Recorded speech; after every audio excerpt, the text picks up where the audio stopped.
melihat perbankan masih cukup akan memiliki performa yang cukup baik di tahun 2023 ini, karena pertama tingkat suku bunga yang masih tinggi dan tentunya butuh waktu cukup lama untuk sehingga itu melonggar atau bahkan turun gitu suku bunganya.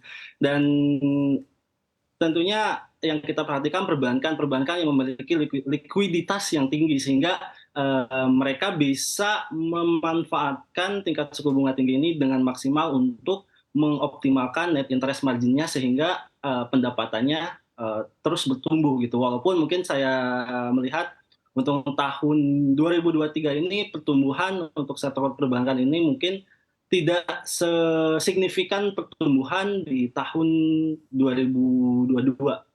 Nah, kemudian yang kedua sektor energi, saya melihat untuk sektor energi ini masih akan terus bertumbuh, cuman ada beberapa tantangan karena ada kemungkinannya harga komoditas itu turun dari level tertingginya.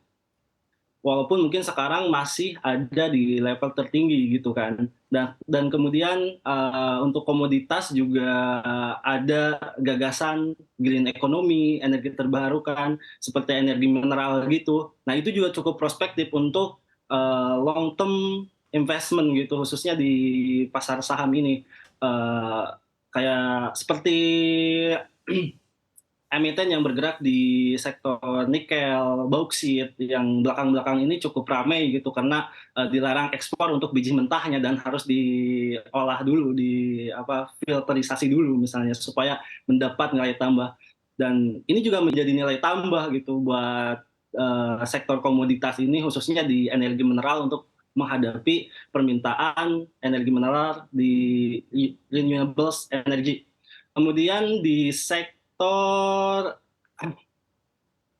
consumer goods, consumer non cyclical, consumer staples di mana ini adalah emiten-emiten yang memproduksi dan menjual produk-produk kebutuhan sehari-hari masyarakat. Dan ini salah satu indikatornya itu tingkat konsumsi masyarakat. Dan kita melihat sekarang kita udah mulai adanya euforia kampanye dan saya melihat mungkin di kuartal 3 sampai kuartal 4 ini akan meningkat gitu tingkat stimulus konsumsi masyarakatnya itu gitu melalui euforia kampanye ini dari perputaran dana yang ada untuk politik sehingga ini dapat mencas tingkat ekonomi masyarakat yang meningkat gitu dan bertumbuh sehingga ini dapat menjadi eh, nilai tambah untuk pendapatan emiten-emiten yang ada di sektor consumer non cyclical atau consumer staples gitu yang bergerak di produk-produk kebutuhan sehari-hari.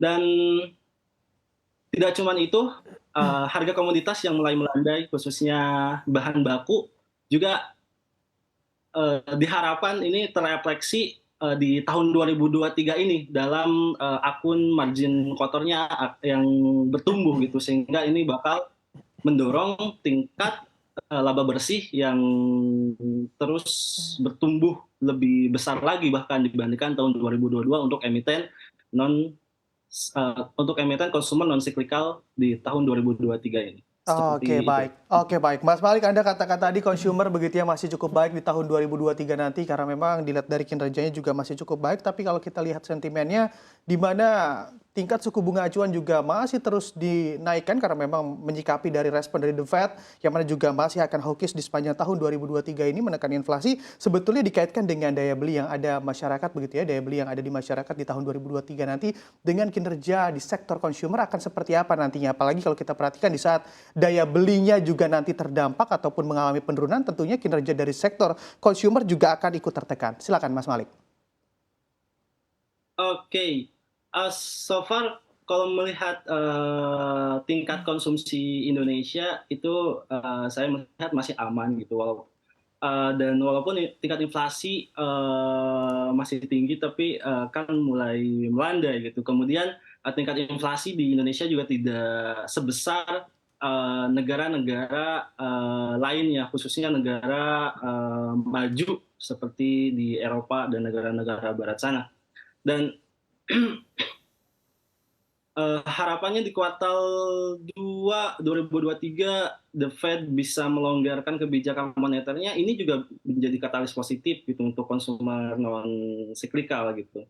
Dan memang tapi tetap sebagai investor kita harus terus update gitu bagaimana perkembangan data makroekonomi Indonesia atau bahkan data makroekonomi secara global, secara menyeluruh gitu. Sehingga kemana ini arahnya gitu. Seperti itu. Akan tetapi saya meyakini di tahun 2023 ini akan ada perbaikan dari sisi tingkat suku bunga yang lebih melonggar. Mungkin saya kira mulai dari kuartal 2 atau kuartal 3 2023. Kemudian tadi juga saya bilang bahwa kampanye terus mobilitas kegiatan yang ada itu bisa menjadi salah satu indikator untuk dapat mendorong tingkat penjualan sektor konsumer non siklikal itu. Dan kita juga melihat bahwa sektor konsumer siklikal kan bisa disebut juga sektor defensif, bahwa di di keadaan apapun ini adalah kunci kebutuhan masyarakat. Jadi pasti akan bertumbuh. Cuman mungkin apakah ini akan bertumbuh secara signifikan, secara agresif, atau mungkin tumbuhnya biasa-biasa aja, atau mungkin tumbuhnya cenderung melambat dari tahun-tahun sebelumnya.